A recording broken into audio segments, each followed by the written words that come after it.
nous recevons Jean-Claude Guissot. Bonjour Monsieur le Ministre. Bonjour. Soyez le bienvenu. Nous vous recevons dans le cadre des entretiens de la Glorieuse que nous publions tous les mardis depuis 5 ans. Voilà, alors Jean-Claude, vous avez 78 ans. Nous sommes honorés de recevoir l'homme politique qui a la plus belle carrière en Occitanie. Oh, ça c'est excessif là. Et qui a une plus belle carrière que vous? Dites-moi un nom. Non, mais ne commence pas comme ça. Hein. Bon, alors je Parce que il y aura des jaloux, il y aura des trucs, tu vois, et moi, tu sais, j'aime tellement les gens que je ne veux pas faire du tort à Bon, alors on recommence. Vous avez un très beau parcours de vie. Oui. Voilà, vous habitez à Puy-Salicon, à Magalas. Les gens disent qu'il y a plus de cons que de maisons à Puy-Salicon. Il y a un journaliste un jour qui a dit ça. Je l'ai rétamé comme une crêpe parce que reprendre ce genre d'honnerie, pour moi, c'est pas... d'autant plus que j'aime mon village, où j'ai gardé la maison de mes parents, une petite maison très, très, très modeste, où mon frère a gardé quelques arpents de terre qu'il avait, et où je me retrouve chaque année pour aller chercher des escargots, des asperges, et où je chasse aussi. D'accord. Donc je vais passer sur les années de nourrice. Vous avez adhéré au PCF en 1963 parce que c'était le parti des fusillés de la résistance. Oui. 80 000. Donc vous êtes toujours communiste? Je suis toujours communiste, au sens du communisme qui reste à construire et qui n'a jamais été ni expérimenté, ni fait nulle part, contrairement à tout ce que nous-mêmes avons cru, hein, que ce soit en Union soviétique ou ailleurs. Non. Une chimère, quoi. Non, c'est pas la chimère, c'est que le communisme, c'est un mouvement d'émancipation humaine qui doit se construire. Partout, tu peux faire avancer les choses. Tu essayes, et je dis bien partout, c'est-à-dire moi au port de Sète, moi dans mon association, moi à l'agence spatiale de Montpellier, de l'université. Quand tu fais avancer dans le sens des valeurs essentielles, et les valeurs essentielles aujourd'hui, elles sont, je les résume en 2 mots, et ces 2 mots ne sont pas de moi, ils sont de Karl Marx. Si le travail est le père de toutes les richesses, c'est la nature, la planète, la terre qui en est la mère. Et soignons-les comme la prunelle de nos yeux. Et tu vois aujourd'hui le chantier, tu me pardonnes, je tutoie, hein, je te tutoie, hein, tu sais, je tutoie tout le monde. Hein. Je vais être obligé de vous tutoyer. Oui. Bon, vous avez eu une carrière fulgurante. Vous avez commencé avec un CAP de dessinateur en construction électrique. Je n'ai pas commencé. J'ai eu un brevet d'enseignement industriel à Béziers, j'ai passé le CAP de dessinateur en construction électrique à Béziers. C'est ce que je viens de dire. Et tu vas dire que j'ai été le seul reçu? Non, oui, tu as été le seul reçu sur 40. Une quarantaine, oui. Le seul reçu. Oui. Donc déjà, la carrière fulgurante commençait. Ensuite, tu as été élu à la direction générale de la CGT en 1976. En 85, secrétaire du PCF. Tu as failli prendre la tête du Parti communiste. J'ai failli. Non? J'ai refusé. Tu as refusé. Ensuite, tu as élu 4 fois député en Seine-Saint-Denis, dont une fois à 100%, pire que les votes au Soviet suprême. Ah oui, oui. Et attends, tu sais pourquoi? Parce que j'étais le seul candidat au deuxième tour. Au premier tour, 47%. Et au deuxième tour, aucun des candidats, ni socialistes, ni de droite, ni d'extrême droite, n'avait fait 12,5% des inscrits. Seul le socialiste pouvait se représenter, c'est la règle, hein. Mais il s'est désisté. Et donc, j'ai été élu.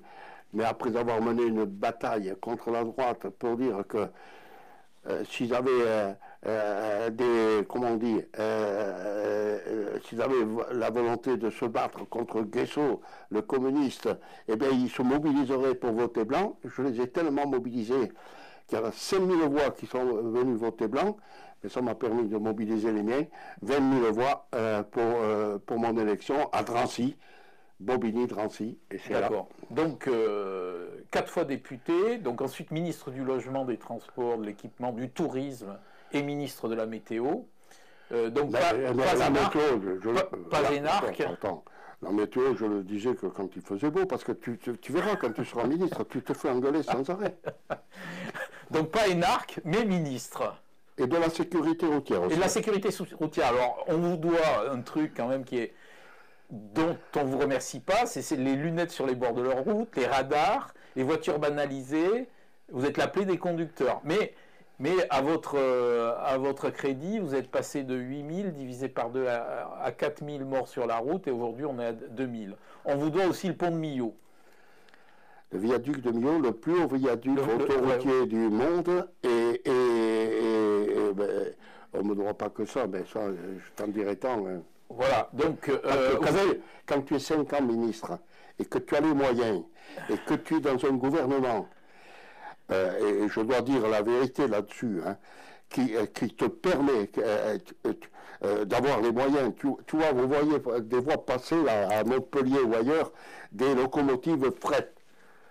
600 locomotives fret achetées, c'était DSK qui était ministre de l'économie et des finances, qui a accepté 600... Il vous a fait le chèque à l'époque? Qui a permis de faire le chèque pour multiplier par 2 la sécurité routière, c'était divisé par 2. Là, c'était multiplié par 2 le transport ferroviaire marchandises, c'est-à-dire pour enlever des camions sur les routes. Jean-Claude, je continue votre œuvre. Vous avez laissé votre nom à une loi tendant à réprimer tout propos raciste, antisémite et xénophobe. Vous avez été du dernier voyage de Georges Frêche, lutte contre les inégalités, les injustices, la pauvreté. Voilà, ça c'est pour votre œuvre. J'en ai oublié, mais je reviens à ma question initiale. Qui a fait mieux dans la région au niveau politique? Non, qui a fait mieux, je ne veux pas comparer. Moi, j'ai une histoire qui est assez... Vous avez fait à la fois du local et du national. J'ai fait du local, du régional, du national, de l'international. J'ai présidé l'Europe des transports, si tu veux, tout ce qu'on a décidé à un moment de l'ERICA, les voitures, les pétroliers à double coque, tout ça, c'est quand j'étais dans les responsabilités. Donc, ce que je veux dire, pour que les choses soient claires, moi j'ai un parcours effectivement, qui est assez original. Et où tout, depuis ma tendre enfance, parce qu'on me dit tu as commencé à travailler à 17 ans et demi comme manœuvre dans le bâtiment. J'ai commencé à travailler à 8 ans, je vendangeais. C'est ma mère qui m'aidait à faire l'arranger, parce que c'était après les vendanges qu'on achetait, et pour faire vivre la maison, puisque je suis issu d'une famille très très très très très modeste de mon village. Et l'idée des inégalités, de l'injustice m'a motivé à un point que... Et j'ai adhéré à la CGT et au Parti communiste, le parti des fusillés, comme tu dis, mais j'ai adhéré à la CGT, au Parti communiste, parce qu'ils étaient toujours du côté des salariés, des travailleurs, des petits. D'accord. Avant de passer aux questions, si vous voulez bien, la une du numéro 1008 de la Glorieuse. Donc on revient sur le stationnement voiture pompe Afrique. Ah ben c'est un sujet ça aussi, le transport. Automobiliste à Montpellier, l'écologie au service de la rentabilité. Moi je pense que sur le problème des voitures dans les villes, il y a vraiment quelque chose à faire. Actuellement... Ah ben ça, à Montpellier on le fait là. Non mais on le fait, je sais bien, j'entends, et puis je viens travailler moi à Montpellier. Hein, parce que je suis à la retraite, mais je travaille encore, bénévolement, hein, entre parenthèses. Vraiment, moi, depuis toujours, y compris à la RATP, à Paris, je me suis battu pour que les transports en commun, les transports collectifs, et puis la mobilité douce, comme on dit, eh bien, l'emporte sur la masse des voitures qui non seulement polluent, mais qui encombrent et qui... Voilà. Donc, je ne veux pas porter un jugement... tout ça, tu sais, quand tu fais une transition, quelque part, où... Bon, ben, je vais employer une formule. Moi, je suis pour l'évolution révolutionnaire. Je ne suis pas pour le grand soir et pour quelque forme que ce soit À d'autoritarisme. Montpellier, c'est plutôt le grand soir que l'évolution douce. Mais en même temps, on ne peut pas lui reprocher. Là, je viens de lire aujourd'hui que les transports allaient être gratuits. Alors oui, deuxième sujet. Michael Delafosse doit faire des économies, les personnes âgées trinquent. Décembre, bien plus qu'un simple congrès pour le LR, et on revient sur les pollutions à la chaufferie collective au bois dans la rue des Chasseurs. Voilà les sujets abordés très légèrement cette semaine dans La Glorieuse, dans le journal qui sort demain matin en kiosque. Voilà, donc maintenant on va passer aux questions si vous voulez bien, hein, après cet échange fourni déjà, introductif. Jean-Claude, comment va Jacotte, votre épouse? Eh bien, heureusement qu'elle va bien, parce que sans elle, et je ne parle pas des ailes des anges, hein, sans elle, je ne serais pas là où je suis, tu vois. Et d'abord... Elle s'occupe bien de vous. 60, hein, Elle s'occupe bien de vous. 60 ans de mariage, cette année en comptant l'année des préliminaires. Hein. On s'est marié en 63. Et elle me conduit, moi je ne sais pas faire maintenant, vous pianotez là, sur le mail, le courriel là, et tout ça. Et c'est elle n'en peut plus d'ailleurs. Trop d'admirateurs? Hein? Trop d'admirateurs ou de... Non, c'est que moi, pour recevoir les messages, pour les envoyer et tout, c'est elle qui me fait tout ça. Mais vous savez vous servir de ça, là? Je sais, mais... De loin. Très basique, quoi. Très... Bon, alors, moi j'aimerais savoir pourquoi vous tutoyez tout le monde. Est-ce que c'est le côté camarade? Ben, il y a un côté camarade, puisque, bon, au Parti communiste, quand j'adhérais, on se tutoyait. Moi, j'avais un mal fou, parce que là, tu avais les cheveux comme tu as, là, blancs, là, et comme j'ai. Et tu vois, ça me gênait un peu. Et puis même dans l'entreprise, tu vois, les gens, bon. Et puis tout à coup, figure-toi qu'au concile, ils décident qu'on doit tutoyer le bon Dieu. Et tu sais pourquoi? C'est simple. Avant, c'était notre Père qui êtes aux cieux, que votre nom soit sanctifié, que votre règne arrive. Et en latin, Pater noster, qui es in cieli, sanctificetur nomen tuum, adveniat, regnum tuum, fiat voluntas tua, sicut in cielo et in terra. Et en latin, tu as fait du latin, tu as étudié un peu. On ne vous voit pas. C'est comme en anglais. Et pourquoi à 14 ans tu as arrêté de servir la messe alors? Mais j'ai arrêté. Parce que tu as appris qu'elle est en latin. Non, j'ai fait la communion privée, c'est à 7 ans. On avait l'âge de raison. Ma maman était très, très croyante et pratiquante. Et bon, moi, j'ai servi la messe jusqu'à 14 ans. J'étais, tu as vu, je te l'ai dit en latin, je te l'ai dit en français, hein, si tu veux, maintenant. Hein. Et puis après, j'ai fait ma crise de foie, mais ça n'avait rien à voir avec le foie, hein, c'est avec la foi, quoi. Et donc j'ai arrêté de... Mais ça ne m'a mis... Tu es passé de la religion du Christ à la religion de Karl Marx? Non, je suis passé, et je suis de ceux qui soutiennent, y compris le pape actuel, François, quand il dit des choses qui sont pertinentes. Je pense par rapport aux migrants, ce qu'il a fait dans comment on appelle ça, la lettre l'encyclique en début d'année, là, où il explique, il attaque ces soi-disant chrétiens qui rejettent ces migrants qui sont en train de mourir. Et il leur dit, vous prétendez, en fait, il attaque les intégristes chrétiens, et il dit, vous croyez parler au nom de la foi, de la chrétienté, mais vous ne parlez pas au nom de l'évangile et au nom du Christ. Donc là, je suis d'accord avec lui, et je ne suis pas toujours d'accord avec lui, mais qu'est-ce que c'est? Heureusement qu'il y a le pluralisme. Bien sûr. Encore heureux qu'il y ait le pluralisme. Vous venez d'avoir 78 ans. Est-ce que ce n'est pas le temps de prendre sa retraite? Est-ce que vous n'allez pas à l'encontre de vos amis qui la réclament à partir de 60 ans? Mais non seulement il la réclame à partir de 60 ans, et je les soutiens. Mais vous avez 70 ans et vous travaillez encore. Mais je travaille, mais c'est quoi mais tous ceux qui veulent prendre la retraite, y compris à 60 ans, ou même plus tôt, quand il y a eu une activité pénible.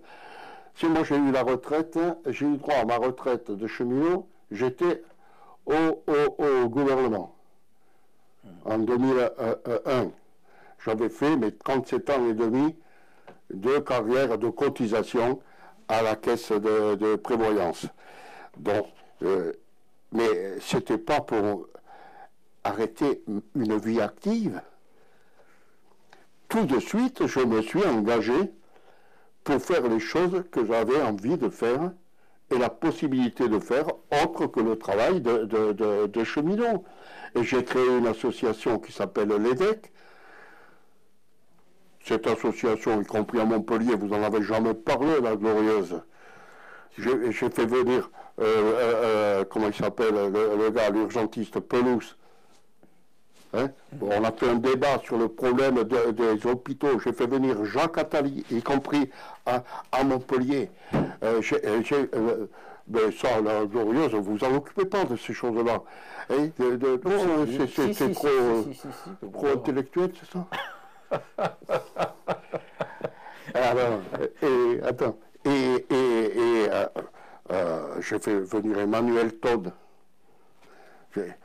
Et là, dernièrement, avec c'est vous qui avez fait venir tout ce monde-là? Oui. Ouais, bravo. Avec Axel Kahn, là récemment à Béziers. Axel Kahn, combien 15 jours avant de mourir, il venait d'annoncer qu'il allait mourir. Je l'appelle et je dis que m'avait promis de faire un débat à Béziers sur, à partir de ton livre et de ton œuvre.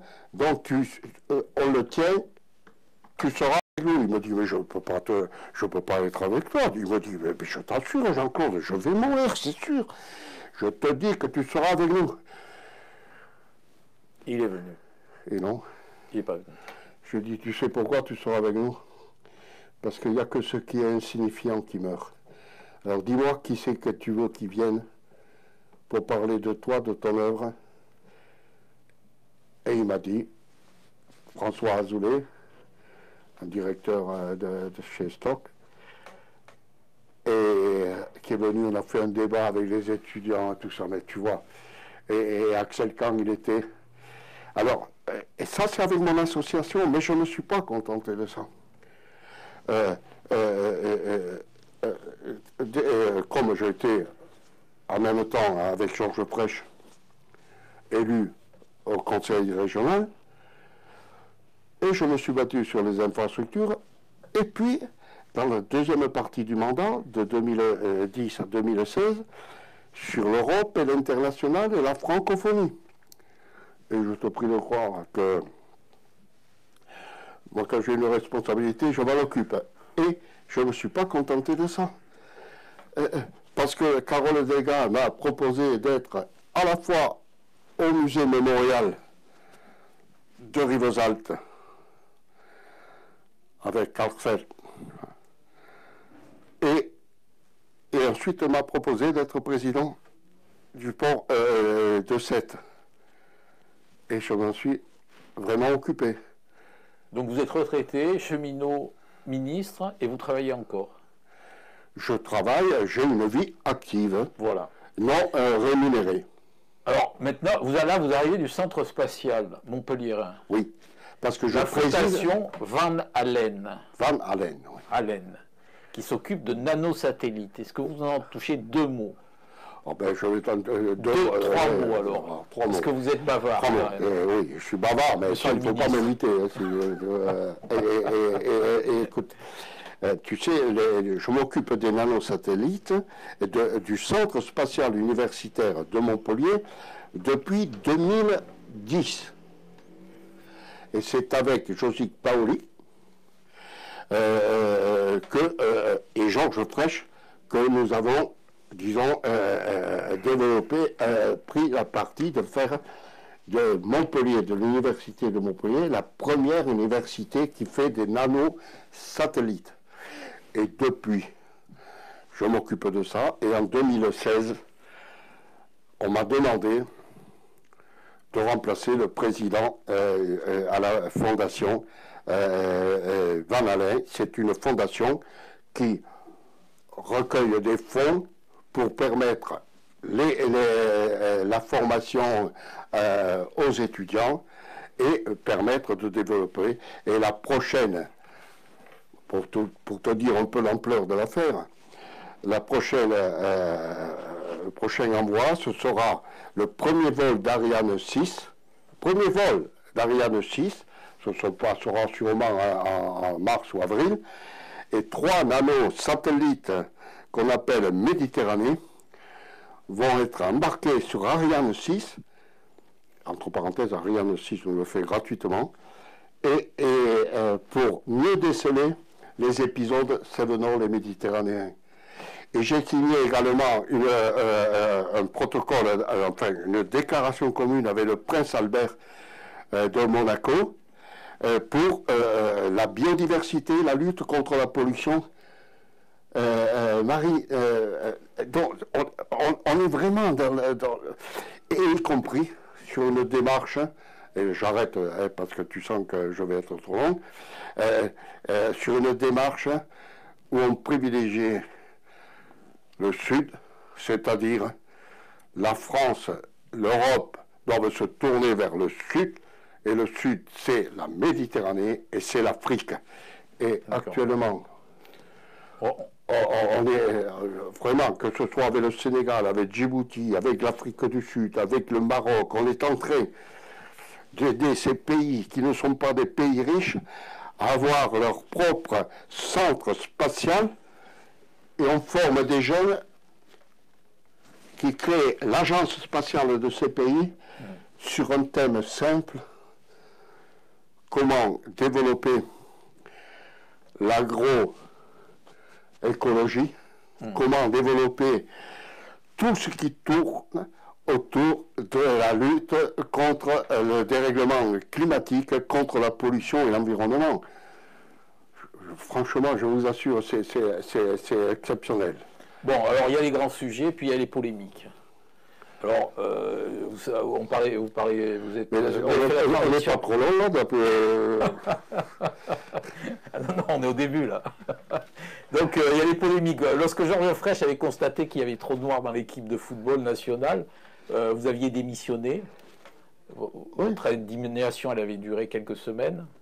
Ça s'est passé. Est-ce que cela ne fait pas écho un peu avec la polémique qu'il y a eu dernièrement à l'Assemblée nationale Oui, ce qui s'est passé à l'Assemblée nationale, c'est la pire des hontes. Georges Frêche,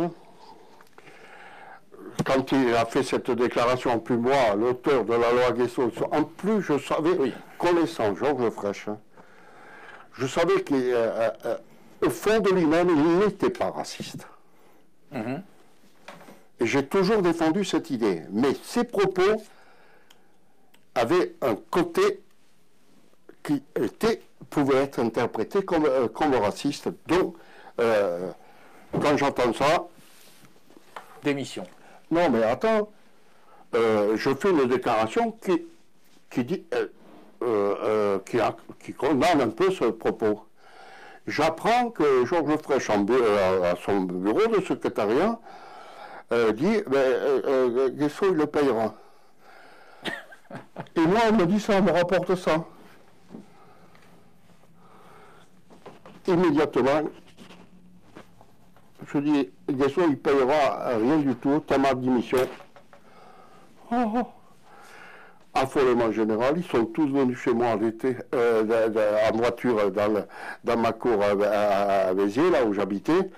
Et mais Jean-Claude, Jean-Claude, j'ai dit une connerie, c'est vrai, mais oh, bon, il faut que tu reviennes sur ta position. J'ai dit, je reviendrai à une seule condition.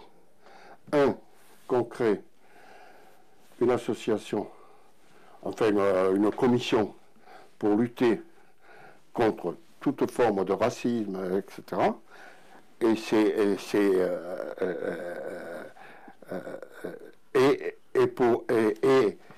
si mon groupe me le demande, et c'est ce qui s'est passé, on a créé une commission, et mon groupe m'a demandé, et je suis revenu. Un autre sujet, donc moins polémique, mais tout aussi épineux. Ancien ministre des Transports donc, du gouvernement Jospin entre 1997 et 2002. Pourquoi la ligne TGV Montpellier-Perpignan est une véritable arlésienne? Là, on parle de 2050, alors qu'elle est faite depuis 20 ans en Espagne. Non, mais attends, tu parles d'arlésienne, mais ça me rapproche un peu de Nîmes. Depuis, à ce moment-là, non seulement j'étais favorable, plus que favorable à cette relation, mais je voulais que les régions s'impliquent. Et ne serait-ce que pour commencer à créer un collectif pour indemniser les viticulteurs qui allaient être concernés par la ligne. Et je vous dis tout, à l'époque, que ce soit Juppé, qui a été Premier ministre après, que ce soit Jacques Blanc, qui était président du Conseil, ils ont refusé. Qu'est-ce que j'ai fait? J'ai réussi à faire Nîmes-Montpellier. C'est vous qui l'avez lancé, Nîmes-Montpellier? Mais bien sûr, ça a été lancé à ce moment-là, mais avec l'idée de la mixité. C'est-à-dire, on n'est pas à 320 km à l'heure, on est à 220, mais on peut faire passer des trains de marchandises. Monsieur le ministre, donc cette expérience de Nîmes et de Montpellier, donc c'est la création de gares fantômes. Est-ce que ça doit être pérennisé sur Béziers et Narbonne? Ah mais moi je ne suis pas pour créer des gares fantômes, pas du tout. Parce que nous on a une gare fantôme là, il y a 3 trains qui arrivent non, mais la journée. À Montpellier c'était indispensable. Par contre à Béziers, je pense qu'on doit se passer de la gare. Et à Narbonne. À Narbonne, il faut une gare parce que la circulation, si tu veux, Par contre, à Perpignan, non. Si tu veux, le problème des gares, si j'avais un papier, un crayon, je vous montrerai un peu comment Ici, il y a des ordinateurs, comment ça marche. Pas de papier, ils appelaient ça à l'époque la frise de Guesso. Là. Bon, tu as la gare et tu as la ligne. Partout où le train doit s'arrêter, tu renvoies sur la gare. Et quand il ne doit pas s'arrêter, ce qui est le cas de tous, tu auras des TGV, tu en auras 6 ou 7 ou 5, 4 ou 5 qui s'arrêteront à Béziers peut-être, et tu en auras 10 qui passeront. Cela, tu les laisses passer. D'accord. Et tu fais ta frise Guesso. La frise Guesso, d'accord. Alors, un autre sujet qui vous tient à cœur, aficionado, que pensez-vous de la proposition d'Aymeric Caron sur la corrida? Rappelle-moi. Aymeric Caron. Oui, mais ce qu'il a dit. Il a dit qu'il fallait... Il fallait interdire. Il fallait décorner les taureaux. Non, il fallait interdire la corrida. Oui, moi, je suis vraiment un aficionado. Et je ne suis pas un tueur, ni un assassin. Et moi, je ne vais pas voir une corrida pour voir un massacre de taureaux. Ça n'a rien à voir. Et vous savez, je vais te parler du port de Sète. On y vient après, Des animalistes sont venus pour essayer d'interdire le transport de bétail vivant Hein, et on a eu ce problème avec l'Algérie récemment qui a nourri encore cette idée. Mais à 7, nous avons le label de la bientraitance animale des bestiaux qu'on exporte. Bon, et donc, pour la corrida, bien sûr, il faut ces taureaux qui ont la chance de vivre jusqu'à à la différence des bœufs. Tu sais, le bœuf, celui à qui on coupe les trucs là, hein, lui, au bout de 2 ans, 3 ans, il va à la boucherie. Et puis dans les abattoirs, hein, le taureau, avant 4 à 5 ans, il est tranquille. Il pèse, et puis c'est un combat singulier, bien sûr, où la mort est là, et mérite des 2 côtés, et puis c'est une tradition, c'est une histoire. Mais les Parisiens, ils ne sont pas d'accord, hein, de droite, de gauche, du centre, ils veulent tous la mort de la corrida. Oui, mais c'est pas obligatoirement les Parisiens, puisque si tu vis à Paris, tu verras que tu as autant de gens qui viennent d'ailleurs que... Non? Ah, je sais pas, j'ai l'impression quand même. J'ai l'impression qu'il y a une... Non, mais c'est sûr que quand tu présentes la corrida comme la mise à mort, tu vois, comme si c'était... vous avez été dans un abattoir? Non. Tu as vu tuer? Non, J'ai vu tuer mon meilleur copain de mon village dont tu parlais là. Eh bien, ses parents étaient bouchers. Et le jeudi, on allait voir, je t'assure. Hein, et tu sais comment il est tué à l'époque? Un coup de marteau? Non, avec un pic. Et quand il manquait. Et puis ça s'est un peu modernisé, et c'était le truc. Mais je t'assure, honnêtement, une corrida, quand les choses se passent bien, de part et d'autre, et du torero, et bien, c'est un spectacle. Le travail de la cape, c'est ça? Le travail de la cape, le travail de la muleta. Oui. Bon, et prononce pas aficionado, comme tu le prononces, parce que là, tu n'es pas du Sud. Hein. Jean-Claude, communiste, comprenez-vous les réserves de Fabien Roussel sur la NUPES? Vous savez, moi, je suis sur la NUPES. Je trouve que ça a été un moment qui a permis de reparler du rassemblement de la gauche. Et donc, tu fais bien de dire NUPES, parce qu'on a trop tendance d'entendre des journalistes qui parlent de la NUP, en oubliant le S. Et le S, tu sais ce que c'est? C'est socialiste. Non, je dis n'importe quoi, je ne sais pas ce que c'est. C'est le social. Social, oui. Et oui, mais tu vois, si cette dimension nouvelle, union, NUPES, populaire, écologiste et sociale. Cette idée, à mon avis, moi je me suis battu pour qu'au premier tour de l'élection présidentielle, il y ait un candidat commun de la gauche. Et je ne suis pas un fan de Mélenchon. Je vous le dis, je le connais, j'ai été même ministre avec lui. Pourquoi c'est un bon gars quand même? C'est pas que c'est un bon gars, mais comme je l'ai connu plus communiste que lui, là où c'était des élus communistes dans les Hauts-de-Seine, il n'y avait pas. C'est qu'ils nous piquaient toutes les voix pour... donc, ils vous piquaient les voix dans les Hauts-de-Seine? Mais pardon, quand il était socialiste, et sénateur Jean-Luc, c'était vraiment dans l'appareil du Parti socialiste au Sénat pendant des années. Et dans les Hauts-de-Seine. C'était la bagarre, vous avez fait la bagarre contre lui? Non, c'était pas la bagarre, mais c'était, si tu veux, c'était pour avoir des voix écologiques, il est capable de dire qu'il est des voix animalistes, qu'il est contre la corrida. Hein. Pour avoir des voix écologistes, il va te dire que... bon, etc. Donc, je crois que Fabien Roussel, il a discerné que il fallait faire attention avec une seule idée. Il faut faire attention avec Mélenchon, quoi. Il fallait faire attention avec une seule idée, pardon. Hein. C'est que en finir avec toute tentative d'hégémonie sur le mouvement politique. Tu sais, pendant des décennies, c'est nous qui avons porté les cocos, l'hégémonie de la gauche. Ensuite, ce sont les socialistes qui ont porté l'hégémonie.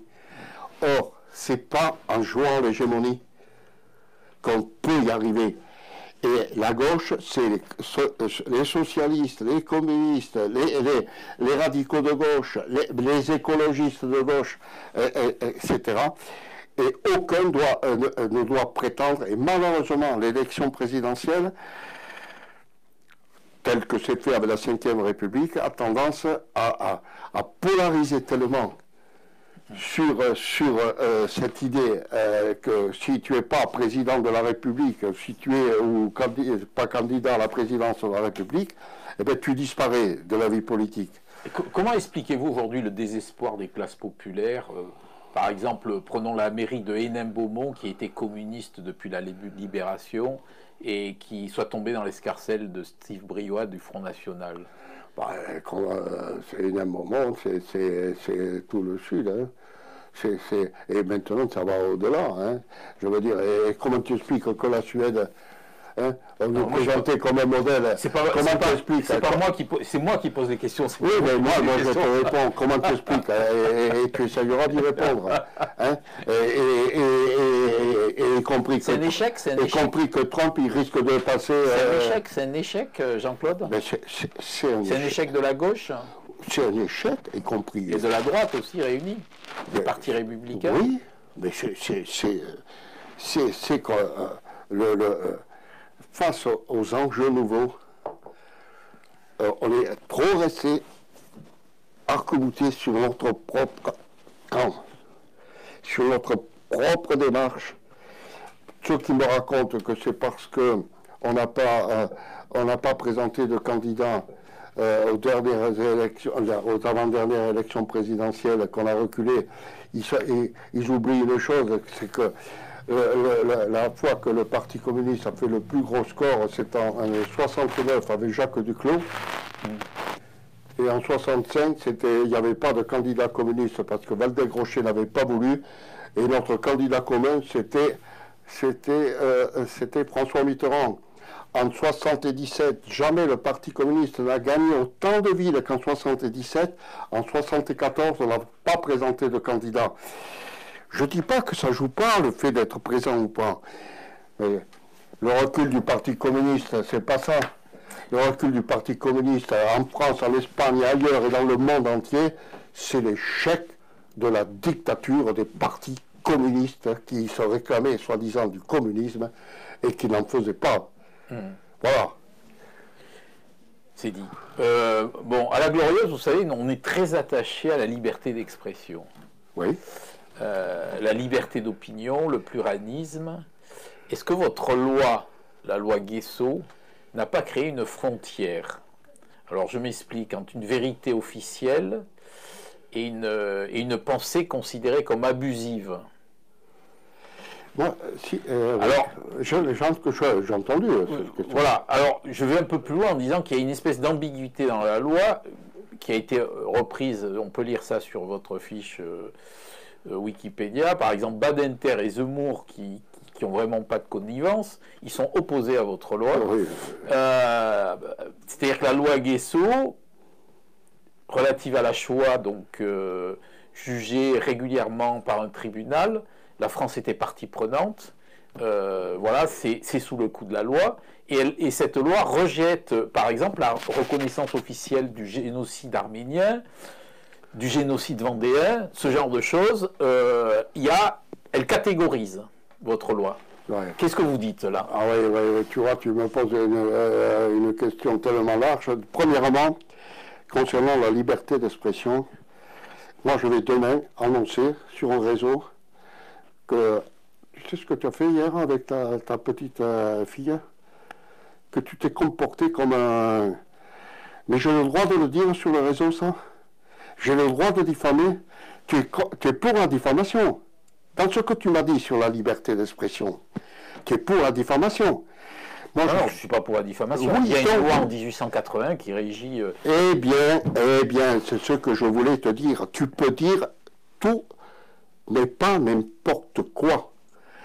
Si tu dis des choses qui peuvent conduire à la pire des trucs qui portent atteinte à la liberté de l'autre. Oui, mais...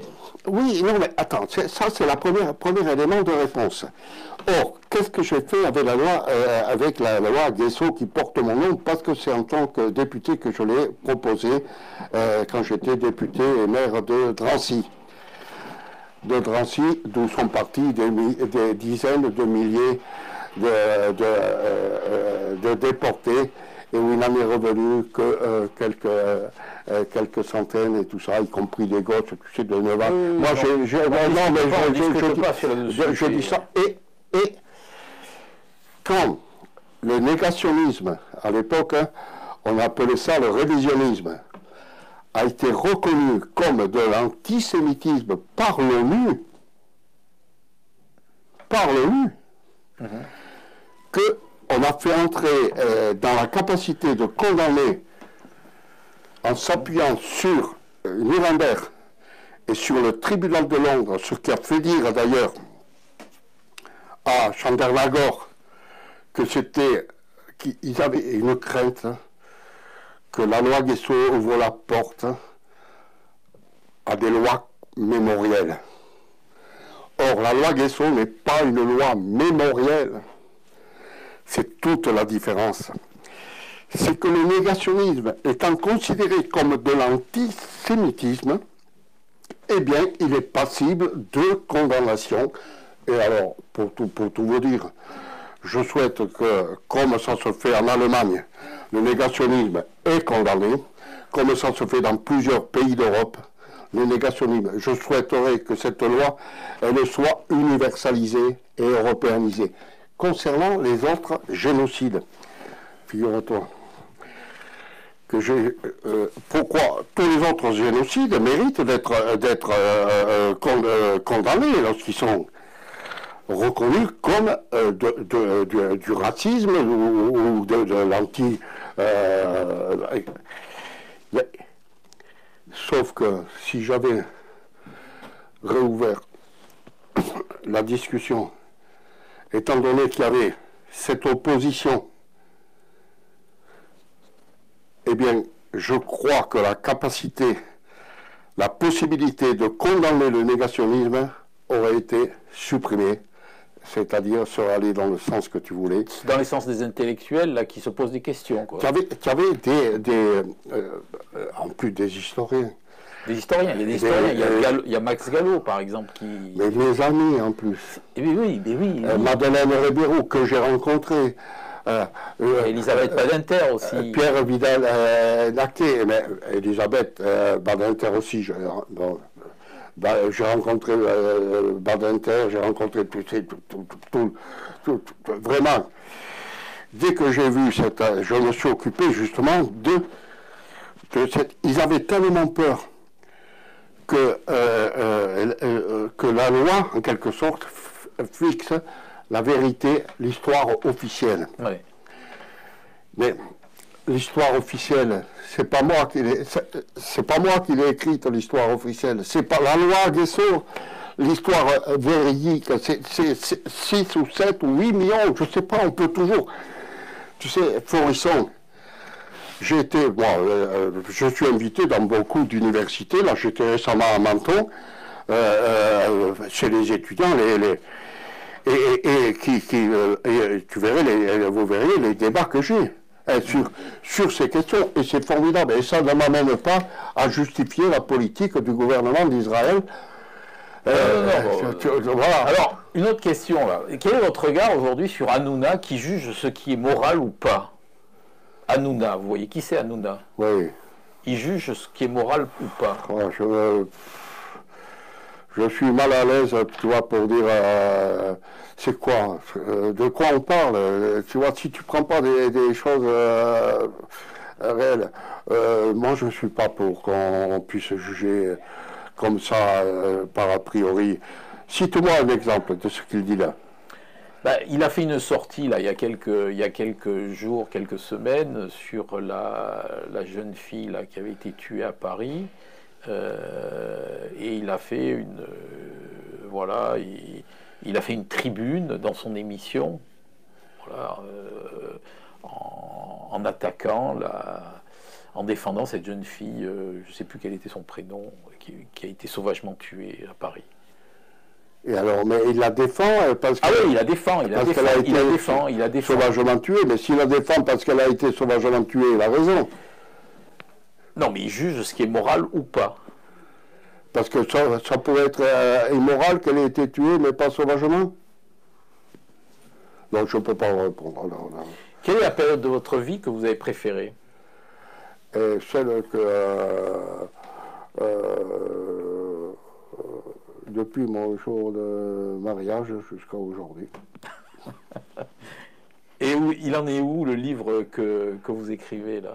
Ah ben, maintenant que je ne suis plus président du Port de Sète, je vais avoir quelques après-midi un peu plus libres et je pense qu'on va le sortir d'ici la fin de l'année.